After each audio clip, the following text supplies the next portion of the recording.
ரைட்டா? அதுக்கு ஒரு ஒரு சின்ன கதை சொல்லி ஆரம்பிக்கலான்றது என்னோட ஆசை. ஏன்னா நீங்கள் எல்லாரும் வந்து எப்படி வந்து ஜெயிக்கலாம் அப்படின்றத விட எப்படி வந்து குறை சொல்லலாம் அப்படின்னு சொல்லிட்டு நம்மளோட மனசில் வந்து ஒரு பாதி அப்படி தான் இருக்கும். ஏன்னா நம்ம ஜெயிக்கிறத விட்டுட்டு குறைய சொல்லி 3 வருஷம் முடிக்க போகிறோம், இல்லை 5 வருஷம் முடிக்க போகிறோம். ஏன்னா இதுக்கு ஒரு எக்ஸாம்பிள் வந்து இப்போ உலக நாடுகள்லேயே வந்து வல்லரசு நாடு எது? நிறைய இருக்கு இல்லையா? America, England, Germany, Canada, Russia, அந்த மாதிரி இருக்குது இல்லையா? இப்போ அமெரிக்கா கூட போட்டி போட்டு ஜெயிக்கணும் அப்படின்னா கஷ்டம் தானேப்பா. ஒரு 60 வருஷத்துக்கு முன்னாடி அமெரிக்கா வந்து லீடிங் கண்ட்ரி தான் எல்லா கண்ட்ரியோட கம்பேர் பண்ணும்போது. ஏன்னா அவங்க கூட வந்து போட்டி போட்டு ஒரு 6 முறை வந்து தோத்துட்டே இருக்கு ஒரு கண்ட்ரி. அதோட பக்கமாக இருக்கிற ஒரு சின்ன கண்ட்ரி, பெரிய கண்ட்ரி கிடையாது. ரஷ்யா மாதிரி பெரிய கண்ட்ரி கிடையாது, ஜெர்மனி மாதிரி பெரிய கண்ட்ரி கிடையாது, ஒரு சின்ன நாடு. அந்த நாடு வந்து கண்டினியூஸாக அமெரிக்கா கூட வந்து அதாவது சண்டை போட்டுகிட்டே இருக்கிறாங்க. பட் ஆனால் ஜெயிக்க முடியல. 6 முறை போட்டிட்டு தோத்துட்டாரு. 7வது முறையும் தைரியமாக போகிறாரு, 7வது முறையும் தோத்துறாரு. பட் அவரை வந்து அமெரிக்கா கண்ட்ரி வந்து பிளான் பண்ணுறாங்க நாடு கடத்தணும் அப்படின்னு சொல்லிட்டு. அவர் வந்து அதிலேருந்து தப்பிச்சு அந்த அமெரிக்காவில் வந்து பெரிய அடர்ந்த காடு, அவங்களோட கண்ட்ரிக்கு இவங்களோட கண்ட்ரிக்கும் சென்டராக இருக்கிற அந்த காட்டில் ஒரு குகையில் வந்து படுத்துட்டு இருக்கிறாரு. ஒரு 4 வீரர்களோட படுத்துட்டு இருக்கிறாரு. அந்த குகையில் வந்து படுத்துட்டு இருக்கும்போது நைட்டு ஒரு 7 மணிக்கு மேலே அந்த நெருப்புலாம் கொளுத்தி வச்சுருப்பாங்க இல்லையா? அந்த கொளுத்தி வச்சிருக்கும் போது ஒரு ஸ்பைடர் கூண்டு கட்டிகிட்டே இருக்கு. ஸ்பைடர் எப்படி வந்து அதோட வாழ்விடத்தை அமைக்கணும் உங்களுக்கு தெரியும் இல்லையா?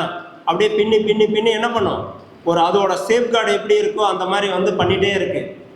அது 1 முறை தோக்குது, 2 முறை தோக்குது, பல முறை தோத்துட்டே இருக்கு. பட் ஆனால் அது என்ன பண்ணலை, நான் தோத்துட்டேன்னு சொல்லிட்டு அதை வந்து விடவே இல்லை. அதோட வீடை கட்டி முடிக்கிற வரைக்கும் அது என்ன பண்ணுது, வேலை செஞ்சுட்டே இருக்கு. அப்போ அதை பார்த்துட்டே இருக்காரு.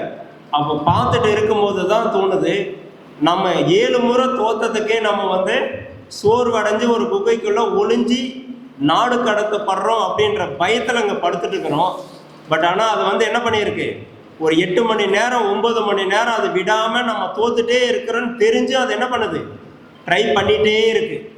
அந்த ட்ரை பண்ணிகிட்டே இருக்கும்போது தான் அது அதோட இதுலேருந்து கற்றுக்கினது. இப்போ அதிலேருந்து அடுத்த நாள் காலையில் எழுந்திரிக்கிறாரு, அவரோட நாட்டுக்கு போகிறாரு. ஏன் தோத்தோம் அப்படின்றத பிளான் பண்ணுறாரு.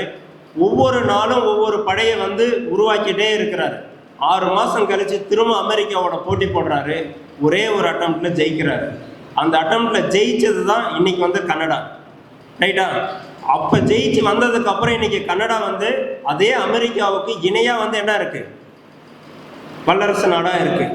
இது எதுக்காக சொல்கிறோம் அப்படின்னா, நம்ம வந்து நம்ம வாழ்க்கையில் சின்ன சின்ன தோல்விகள் வந்துகிட்டே இருக்கும். பட் அந்த தோல்வியை கண்டு நம்ம தோண்டு போகக்கூடாது. அந்த தோல்வியிலிருந்து ஒரு பாடத்தை கற்றுட்டு மேலே வந்துட்டே இருக்கணுமே தவிர நம்ம என்ன பண்ணக்கூடாது, பயந்து இன்னும் ஒடுங்கி ஒரு மூலையில் உட்காந்துட்டு இருந்துட்டு அப்படின்னா நம்மளோட லைஃப் வந்து ஒரு சராசரி மனிதரோட கீழே தான் இருக்கும் அப்படின்றது தான் அந்த கதையோட கருத்து. அதே மாதிரி தான் உங்களோட லைஃப்பில் நீங்கள் நிறைய இடத்துல வந்து எல்லாரும் ஒரு கனவோடு வந்திருப்பீங்க. அந்த கனவு இங்கே கிடைச்சிருக்கலாம், கிடைக்காம இருந்திருக்கலாம். பட் ஆனால் அந்த கனவை மட்டும் என்ன பண்ணக்கூடாது, விடக்கூடாது. நம்ம என்ன ஜெயிக்கணும்னு என்ன லட்சியத்துக்காக நம்ம கல்லூரியை தேர்ந்தெடுத்தோமோ அந்த லட்சியத்தை வந்து என்ன பண்ணணும், அடையணும் அப்படின்றது தான் உங்களோட குறிக்கோளாக இருக்கணும். இருக்கலாம் தானே? ரைட். ஏன்னா அந்த லட்சியம் மட்டும் இருந்துச்சு அப்படின்னா வாழ்க்கையில் கண்டிப்பாக ஜெயிச்சிடலாம். ஏன்னா நம்ம வந்து இப்போ வந்து ரீசெண்டாக அந்த 1 மந்த்தாக நம்ம ஃபைனல் இயர் ஸ்டூடெண்ட்ஸ் கிட்ட நான் பேஸ் பண்ண ஒரு விஷயம் என்ன அப்படின்னா, நீங்கள் ஒரு சின்ன விஷயம் ஏதாவது வந்து நடந்துருச்சு அப்படின்னா அது லைஃப்பில் வந்து பெருசாக நான் இருந்துட்டேன், எனக்கு இதுக்கு மேலே வந்து நான் எப்படி வந்து மேலே வரப்போகிறேன்னு சொல்லி நீங்கள் என்ன பண்ணுறீங்க, அதில் வந்து வருத்தப்படுறீங்க. இதில் வருத்தப்படுறதுக்கு எதுவுமே இல்லை. ஏன்னா நமக்கு அது ஒரு சான்ஸு. இது இல்லைன்னா இன்னொரு வேல்யூ இருக்குது. அதை தேடி நம்ம ஓடிட்டே இருக்கணுமே தவிர நம்ம அதுக்காக என்ன பண்ணக்கூடாது, பின்னாடி போயிட்டு நம்மளோட லைஃப்பை வந்து ஸ்பாயில் பண்ணக்கூடாதுன்றது தான் எனக்கு இந்த உங்களோட ஃபேர்வெல் டேயில் என்னோட மெசேஜாக. அதே மாதிரி இந்த 3 ஆண்டுகள் வந்து உங்களுக்கு நல்லபடியாக அமைஞ்சிருக்குன்ற எனக்கு நம்பிக்கை இருக்குது. அதே மாதிரி ஃப்யூச்சரில் இதுக்கு மேலே இந்த இயர் நம்ம என்ன பண்ணமோ அதை விட நெக்ஸ்ட் அகடமிக் இயர்லேருந்து உங்களோட skill development, women empowerment plus sports and cultural activities in அடிஷனலாக இது 3 வந்து எப்படி வந்து இந்த 3 இயரில் என்னென்ன பண்ணியிருக்கோம், என்ன செஞ்சுருந்ததுனால இது வந்தோம், இன்னும் நம்ம அதுலேயே வந்து நிறைய செட்பேக் இருக்குது. அந்த செட்பேக்லாம் எப்படி வந்து ஓவர் கம் பண்ணணும்னு சொல்லிட்டு தான் இந்த வர ஃபியூச்சர் அகடமிக் இயர் இருக்குது. கண்டிப்பாக நீங்களாம் வந்து நான் ஒரு லக்கின்னு தான் சொல்லுவேன். ஏன்னு சொல்லுங்கள், போக முடியல. அதே என்ஐடியில் என் ஸ்டூடெண்ட்டை ஜாப்பாக உட்கார வைக்கணும்னு நினச்சேன், உட்கார வச்சுட்டேன். இதுதான் என்னோட ஆசை. அதே மாதிரி தான் உங்களோட எல்லாரோட கனவும் நீங்கள் ஜெயிக்கணும். அதாவது நாங்கள் எப்படி ஆசைப்பட்டு எங்களுக்கு கிடைக்காதது என் ஸ்டூடெண்ட்டுக்கு கிடைக்கணும்னு ஆசைப்பட்டனோ அதே மாதிரி நீங்களும் எங்களோட ஸ்டூடெண்ட்ஸ் தான். நீங்கள் ஒவ்வொருத்தரும் ஒரு கனவோடு இருந்திருப்பீங்க. அந்த கனவு என்ன பண்ணணும், இதுக்கு மேலே இருக்கிற டேஸு கவுண்ட் பண்ணுங்க. 17th பேட்ச் நீங்கள் இங்கே வந்துட்டு நம்ம உள்ளே வரும்போது ஏதோ ட்ரீம் நம்ம உள்ளே வந்திருப்போம். இன்றைக்கி நம்ம வெளியில் போக போகிறோம். நம்ம அன்றைக்கி நம்ம கோல் இல்லாமல் இருந்திருப்போம். என்ன அச்சீவ் நம்மளோட கோல் என்ன இது எய்ம்லெஸ்ஸாக வந்து உள்ள ஜாயின் பண்ணியிருப்போம் சில பேர் தவிர. இன்றைக்கி நம்மளோட எய்ம் என்ன, நம்ம ஃபிக்ஸ் பண்ணிட்டு வெளியே போனால் நம்மளோட வாழ்க்கை சிறப்பாக இருக்கும். நம்ம சார் சொன்ன மாதிரி குறையை கண்டுபிடிக்கும் ஒரு ஸ்டோரி சொன்னார். அதோட வந்து சிறப்பாக சொல்லணும்னா, நம்ம சேர்மன் நம்ம ஆனுவல் ஒரு அட்ரஸ் பண்ணும்போது மென்னோட as a girl as a woman உங்களுக்கு வந்து நிறைய நாலேஜ் ஸ்ட்ரென்த்து எல்லாமே இருக்குது. பட் அது அந்த இதில் நம்ம தர்மபுரி மாவட்டத்தை பற்றி அதில் எந்த இடத்துல நம்ம ஒரு பின்னாடி இருக்கோம்னா, ஒரு சின்ன எக்ஸாம்பிள் சொல்லணும்னா, ஒரு வேடன் வந்து பார்த்திங்கன்னா 2 கழுகு வந்து அந்த ராஜாவுக்கு வந்து ஒரு அழகாக 2 கழுகு வந்து பிடிக்கிறாரு காட்டில் போயிட்டு. அது அழகாக இருக்க சொல்லிட்டு ராஜா ட்ரெஸ்மெண்ட் சொல்லி ராஜா வந்து கொடுக்குறாரு அந்த நாட்டு ராஜா கிட்ட. அந்த ராஜா வந்துட்டு ஒரு நல்ல ட்ரெயினர் கூப்பிட்டு வந்துட்டு இந்த 2 கழுகுக்கு வந்து நல்ல வேட்டையாடுறதுக்கும் நல்ல பறவை கற்றுக் கொடுக்குன்னு சொல்லி ட்ரெயின் பண்ண சொல்கிறாரு. சில காலம் கழிச்சு அந்த ராஜா போய் கூப்பிட்டு கேட்குறாரு, எப்படி என்னங்கண்ணே அந்த கழுகு பறக்கொடுக்கு பார்க்கலான்னு சொல்லி கேட்குறாரு. பார்த்தோன்னா 2 கழுகுல ஒரு கழுகு அருமையாக வந்துட்டு பறக்குது, நல்லா ஹைட்டாக பறக்குது. பார்த்து ராஜா சந்தோஷப்படுற. இன்னொரு கழுகு பறக்கணும்னா அந்த கழுகு பறக்க மாட்டேங்குது. ஒரு இடத்துல அமைதியாக உட்காந்துருக்கு. அவரும் என்னமோ ட்ரை பண்ணுறாரு, அந்த ட்ரெயினர் ட்ரை பண்ணுறாரு, எதுவும் முடியல. அவர் ராஜா வந்து அவார்டெலாம் அனௌன்ஸ் பண்ணுறாரு, இந்த கழுகு பறக்க வச்சா நான் இவ்வளோ அவார்டு கொடுக்குறேன். யாராவது இன்னும் ட்ரை பண்ணுறாங்க, முடியவே இல்லை. ராஜா வந்து ரொம்ப டிசப்பாயிண்ட் ஆகிடுறாரு. ஒன் 5 டேயில் பார்த்தோன்னா ஒருத்தர் வந்துட்டு நான் பறக்க வைக்கிறேன்னு சொல்லிட்டு வந்துட்டு பறக்க ட்ரை பண்ண சொன்னார்.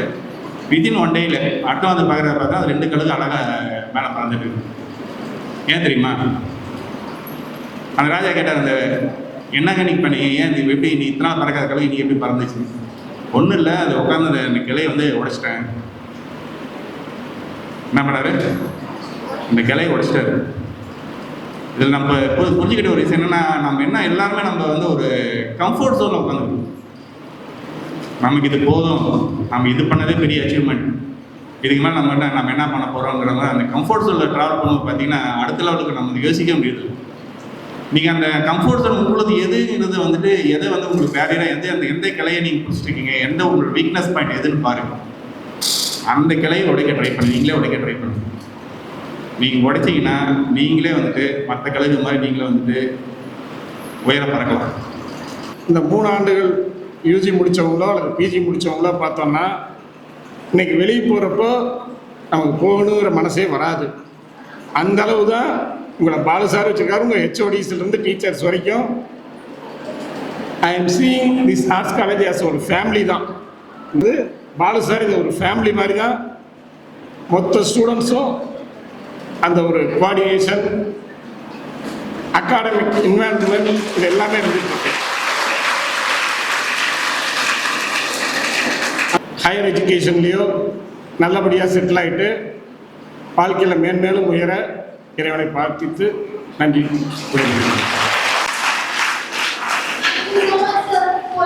2000 நான் வந்து பிஎஸ்சி கெமிஸ்ட்ரியை நான் படித்தேன். நான் வேறு எதுவும் பேசல, ஒரு 5 நிமிஷம் தான். 2000 பிஎஸ்சி கெமிஸ்ட்ரி படிக்கும் பொழுது என்னுடைய ஒரு கெமிஸ்ட்ரி புக்கு, அந்த என்னுடைய மாணவர்களுக்கு, அதாவது வேதியியல் துறை மாணவர்களுக்கு தெரிஞ்சிருக்கும். அந்த புத்தகத்தில் என்னுடைய பேருக்கு முன்னாடி டிஆர் அப்படின்னு ஒன்று வந்து ஒருத்தர் எழுதினார். அவர் யாரும் இல்லை, இங்கே மேடையில் இருக்கக்கூடிய நம் கல்லூரியின் முதல்வர் பாலசுந்தரம் சார் தான்.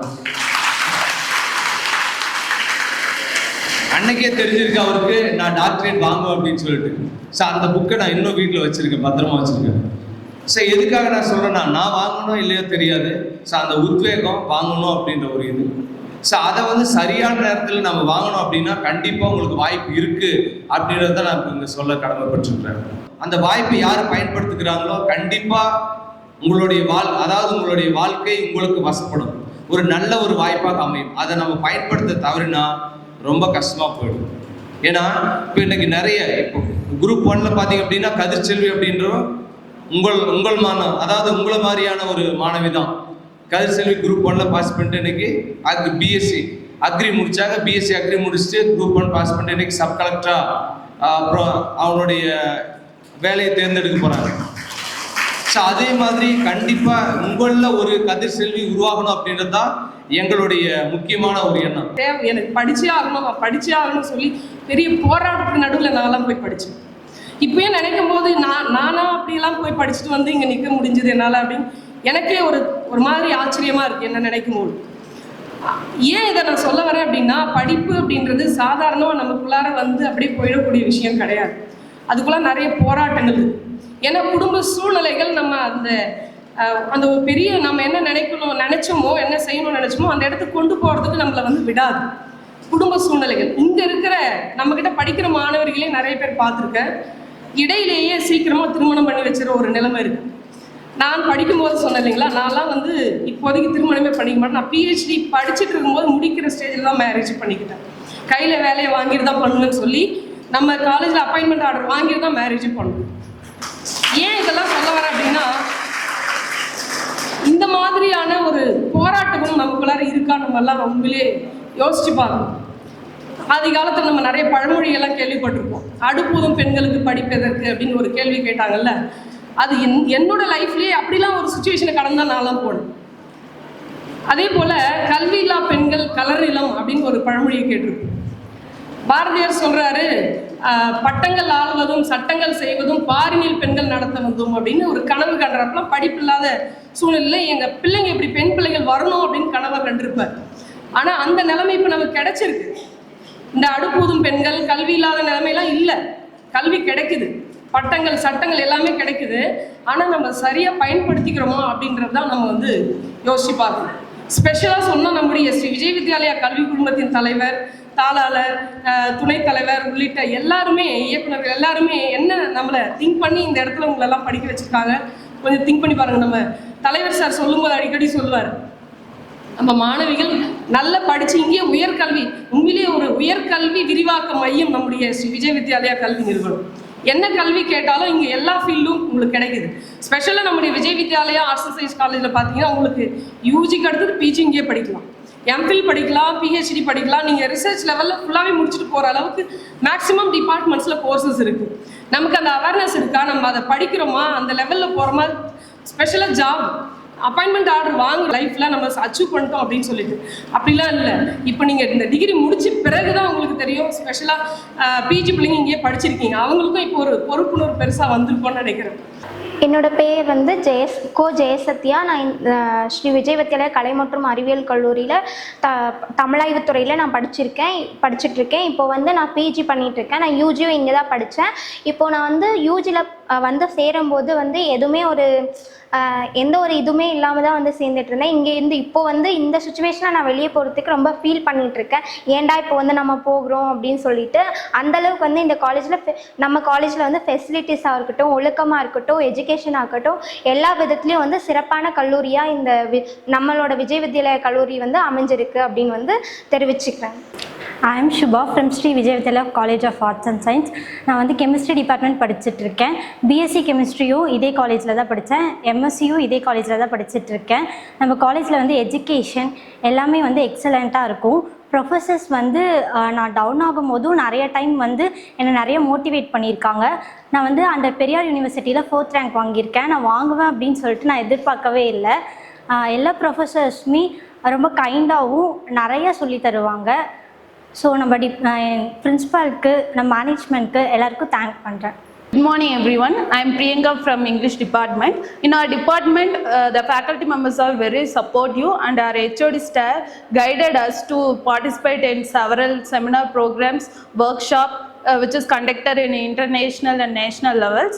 So when I was studying in first year of English department, I went to Sacred College at Tirupattur. We won first prize in street play. So I'm proud to be in English department. And then I participated in basketball. I was a district player and a state level basketball player.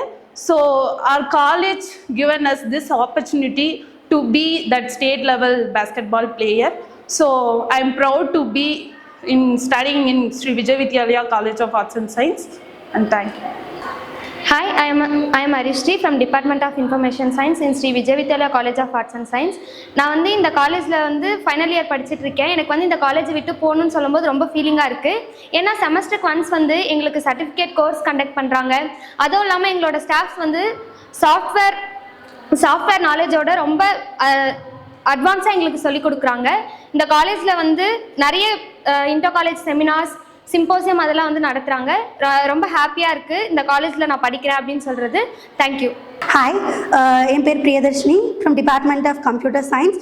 எனக்கு வந்து இந்த college விட்டு போகிறதுல லைட்டி வந்து ரொம்ப sorrow என்ன அப்படின்னா, first of all நான் இது வரைக்கும் என்னோடய ஸ்கூலில் எங்கேயுமே நான் அதிகமாக கலந்துக்க மாட்டேன். ஸோ இந்த காலேஜ் வந்ததுக்கப்புறம் மோஸ்ட் ஆஃப் டைம் நான் கலந்துக்கிட்டேன் அப்படின்னா என்ன பிரசிடெண்ட்டாக செலக்ட் பண்ண ரொம்ப ரொம்ப ஹாப்பியாக இருக்கேன். இன்னொன்று என்ன அப்படின்னா, எங்களோட டிபார்ட்மெண்ட்டில் நிறைய செமினார்ஸ் அப்புறம் சர்டிஃபிகேட் கோர்ஸ் இதெல்லாம் கண்டக்ட் பண்ணுறாங்க. ஸோ நம்ம காலேஜில் என்ன இன்னொரு முக்கியமான விஷயம் அப்படின்னா, காலேஜ் பொறுத்த வரைக்கும் எல்லாருமே வந்து ரொம்ப குவாலிட்டியான ஸ்டாஃப்ஸ் அண்டு ரொம்ப சேஃப்டியான காலேஜ் தான். I am Srinidhi. I am from chemistry department. நான் வந்து இந்த காலேஜில் தான் வந்து ஃபஸ்ட்டு ஜாயின் பண்ணும்போது வந்து ரொம்ப கஷ்டமாக இருந்துச்சு. ஐயோ இந்த காலேஜ் வந்து சேர்ந்துட்டோமே அப்படின்ட்டுன்னு. ஆனால் நெக்ஸ்ட்டு ஒரே செம்மில் நான் ஃபீல் பண்ணது என்ன அப்படின்னா, அந்த செம் எக்ஸாமுக்குள்ளே போய் உட்காரும்போது A to Z வந்து எனக்கு எல்லா கொஸ்டினும் தெரிஞ்சிச்சு. அந்தளவுக்கு வந்து நம்ம காலேஜ் வந்து நம்மளை ட்ரெயின் பண்ணியிருக்கு. ஸோ இந்த காலேஜில் படித்ததுக்கு வந்து நான் ரொம்ப பெருமைப்படுறேன். அது மட்டும் இல்லாமல் விட்டு போக இந்த காலேஜ் ஃப்ரெண்ட்ஸ்லாம் விட்டுட்டு போக ரொம்ப வருத்தப்படுறேன். ஏன்னா ஒவ்வொரு செம்மும் இல்லாமல் 3 monthsக்கு ஒன்ஸ் வந்து டிபார்ட்மெண்ட்டில் வந்து செமினார், கான்ஃபரன்ஸ், இன்டர் காலேஜ் கூட கான்ஃபரன்ஸ் கண்டக்ட் பண்ணி எங்களோட நாலேஜை வந்து கெயின் பண்ணிகிட்டே இருக்காங்க.